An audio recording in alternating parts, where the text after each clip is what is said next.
Good afternoon. It's Monday, September 20th, 2010. Welcome to A Crohn's Disease Life. I'm your host, Michael Weiss. The topic for today's show is a day in the life of a hospital patient, part 2. I did part 1 this morning.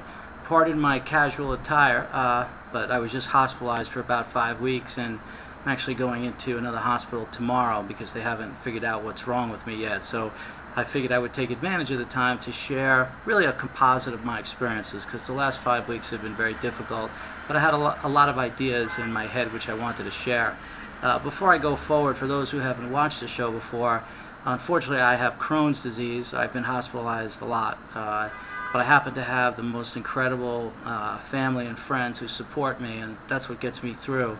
And I like to share my experiences with others to make their sort of journey a lot easier, whether it's them, their child, their friend, etc. I wrote a book called Confessions of a Professional Hospital Patient, and you can go to hospitalpatient.com to check it out, or to see some other things I've done, or catch me on Twitter. My name on Twitter is Hospital Patient.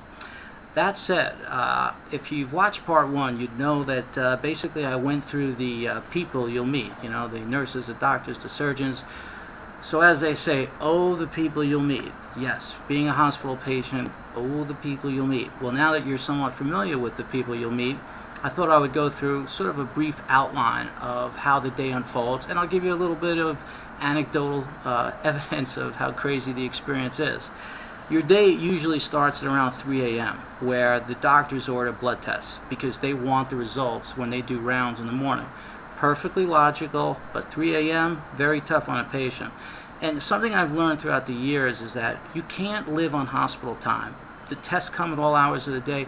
You must wear a watch and maintain sort of contact with the outside world, so you know what time it is. Otherwise, you get lost in the hospital. There's no time. They could order a test at 3 in the morning or 3 in the afternoon. So to keep your sanity, bring a watch, talk to friends on the phone, and try to maintain control, at least over the time of your day, because otherwise you'll go insane if you're there more than 2 weeks. Now, 3 a.m. Now, I have what's called a PICC line in me. It took about a half hour to put in, but it means that I don't have to get stuck. They go right through these things to get blood or to give me medication. I was a little bit afraid of it at first, but it ended up being a tremendous thing. So if you have a chance, get a PICC line if you're going to be in the hospital a while. Now I can tell you too, at 3 a.m. they take blood, but I've actually been awoken by a creditor for the phone company inside the hospital telling me I owe like $14. They would wake me up. They would also wake me up to give me a sleeping pill. That was years ago. Hopefully, things are a bit modernized now. Now, 6 o'clock, 6 a.m., so you got about 2 hours sleep. Doctors come and make rounds. Now, you'll wake up, pardon the sounds. I'm in New York City at a buddy's apartment, and there are a lot of New York City sounds. But 6 a.m., when the doctors show up and they wake you up, you're going to wake up to about 8 doctors looking at you. It's residents, it's fellows, really, they're working very hard for you, but it's so overwhelming because you're half asleep. I highly recommend that you write your notes out for questions the night before. Keep it close by so that when the residents come and the surgeons come and all the doctors come, you could just say, okay, when you're done, I have a bunch of questions, because you will never be able to sort of just, have it come to you right then and there, because it's very overwhelming. All right, so 6 o'clock, you get doctor rounds. 8 a.m. are tests. Now, they could bring you down for a CAT scan, for an ultrasound, but usually 8 a.m. they like to start the day, particularly in my case when they really weren't sure what's wrong with me. And I had a rough experience in ultrasound where they brought me down there. I'm still half asleep. I hadn't slept all night. And they did what they did, the tests, etc. And then all the people in the room went out. I'm like, please stay with me. I'm all alone. I have IVs in both hands. I'm helpless. Don't worry, we'll be right there. Well, of course, they all left, and within 2 minutes, my machine started beeping. I needed to go to the bathroom, and I'm like, please help me. But it was a soundproof room. And then I was in a lot of pain. I had to literally do like I think there was a Batman episode where he falls out of an ambulance. I had to sort of get off the bed on my knees, make sure I didn't rip the IV line out, crawl to the door, open the door, stick my head out, and say, please help me. I know it sounds crazy. That happens in a hospital. It was a very nice person who was in charge of it, and she felt horrible about it. But how could you leave a person who's completely helpless alone? It makes no sense. But that's what they do sometimes. They get so caught up in the testing and whatnot. It's around this time in your hospital stay where you will go crazy, and it's sort of like a transformation. You become a hospital patient who's there to get healed, to almost like a prisoner. Everyone means well, but they don't really care what time of day it is. They don't care how you feel. They're going to prick you with needles. They're going to touch you.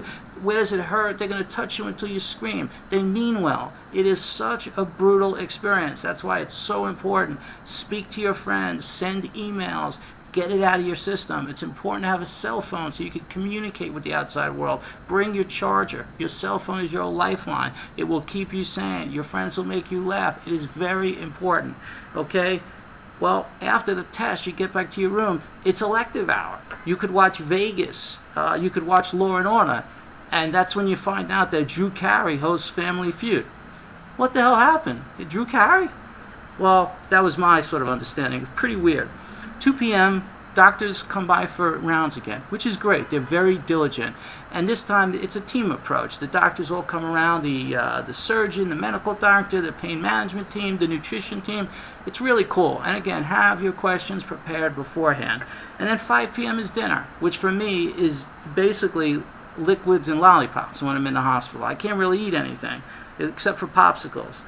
And then nighttime. Nighttime is the scariest time in the hospital, as I've said in the other videos, as are the weekends. And I don't want to say more on that because I think I've covered it already. And I'll say more in a future video. So sort of a rough outline of what it's like, but I'll do a part 3, which will be the end of it, where I'll just give you some parting comments. But I hope I've conveyed it's a very difficult experience. And just go in it with your eyes open. And from the bottom of my heart, I appreciate everyone following me. I have to go back into the hospital tomorrow. And for all my friends and family out there, thank you so much. And again, if folks out there want to follow me on Twitter, it's Hospital Patient, and check out hospitalpatient.com. Thanks.